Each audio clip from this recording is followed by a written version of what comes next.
Thank you very much for attending this session. This is the third part of a set of talks that I will have about decision trees. In this talk, we will talk about constructing a decision tree and also value of sample information.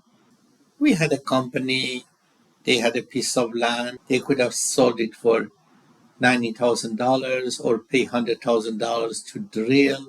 There was 25% that the land has oil and they can gain $800,000 and 75% probability that the land is dry and then they gain nothing.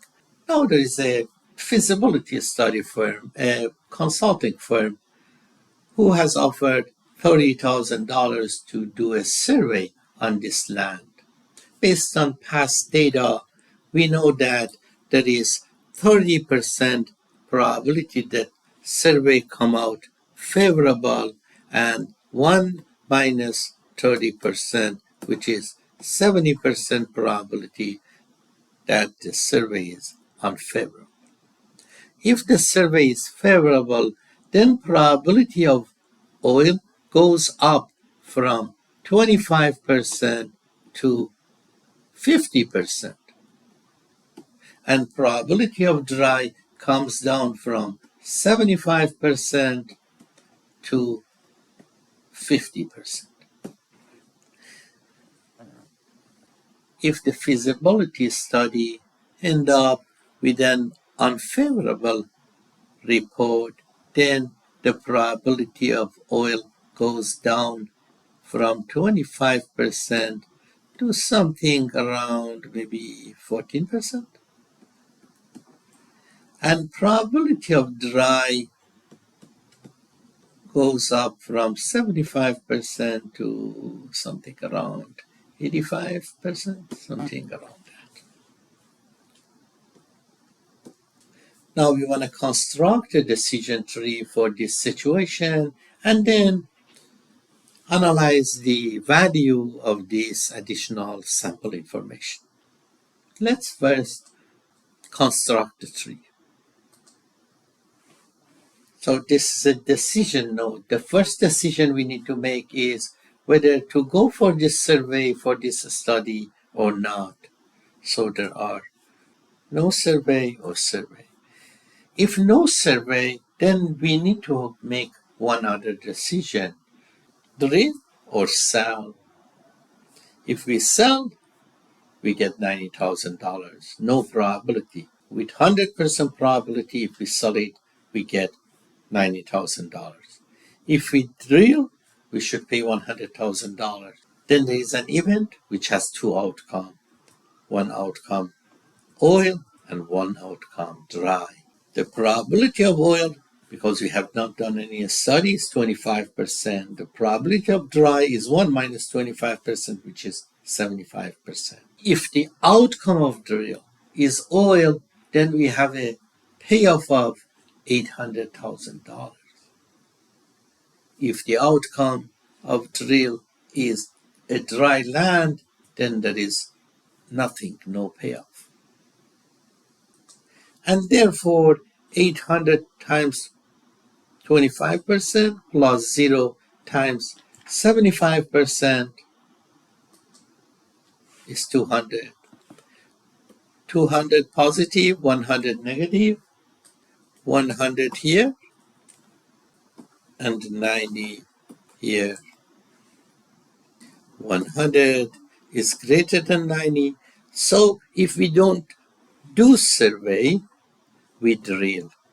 Expected value of drill is $100,000, but we may lose $100,000 in this process too, instead of gaining $90,000. If we do survey, we need to spend $30,000. The outcome, there are two outcomes. Here we have a decision node with two decisions. Here we have a decision node with two decisions. Here we have a chance node with two outcomes. Here we have a chance node with two outcomes. We spent $30,000, two outcomes. Either the report is favorable or unfavorable. The probability of favorable is 30%. The probability of unfavorable, because we only have two situations, is 1 minus 30%, which is 70%. We can drill when it is favorable, or we can solve. We can drill when it is unfavorable, or we can solve. In both cases, if we drill, there is a $100,000 cost.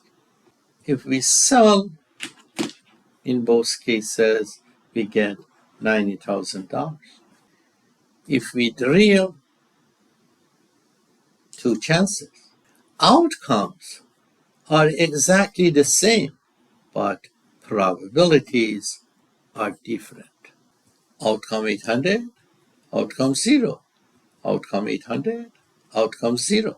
Probability here differs from probability here. If the report is favorable, probability of oil is 50%. Probability of dry, 50%.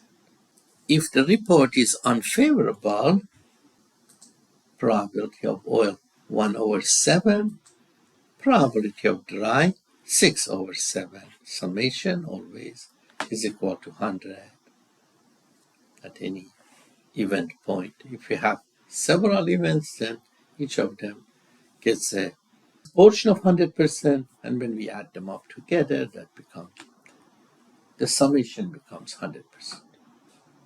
So here we have 800 multiplied by 0.5, which is 400. Here we have 800 multiplied by 1/7, which is 800 divided by 7, which is 114.29.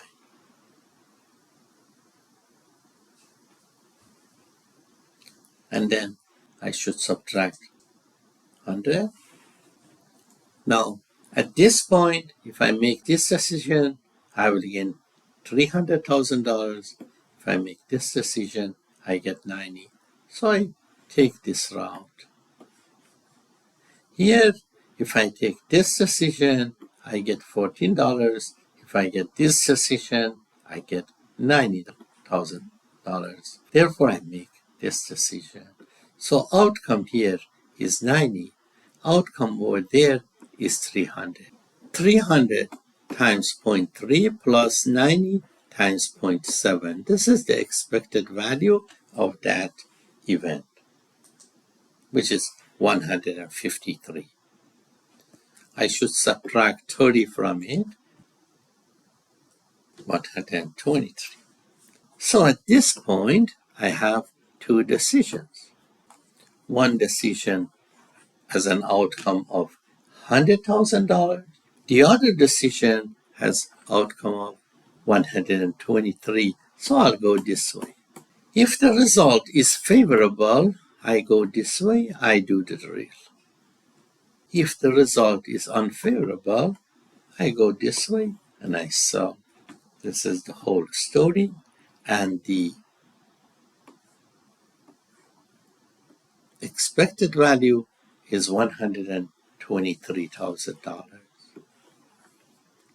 If you remember in the original problem, which we did it without this part here, which is the bottom part, the outcome is 100. So we went from 100 to 123. We also paid $30,000 for this study. So indeed we went from 100 to 153. This is the expected value of the study with sample information. This is the expected value without sample information. The gap between these two is the value of sample information. Okay? This part is the same problem that I covered in my previous talk. The expected value of this situation is $100,000. And then we compared this one with expected value of perfect information.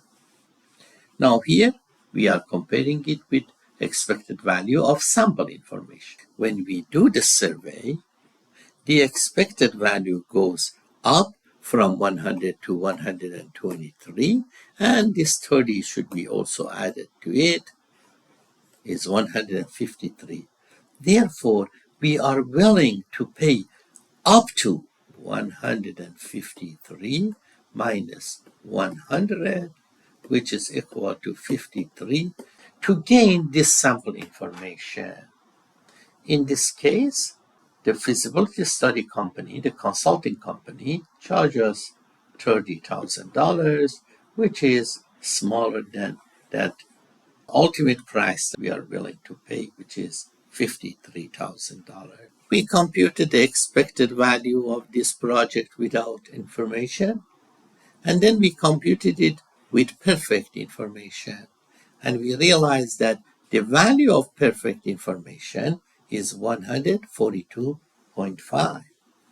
So we are willing to pay up to this much to get perfect information. But we cannot get perfect information to know exactly what will happen. We did expected value with sample information. Should be 1S. That expected value with sample information is 153. Therefore, value of sample information is 53. Expected value of perfect information is 142.5. Expected value of sample information is 53. Thank you very much for paying attention to this talk. I will see you in my next talk.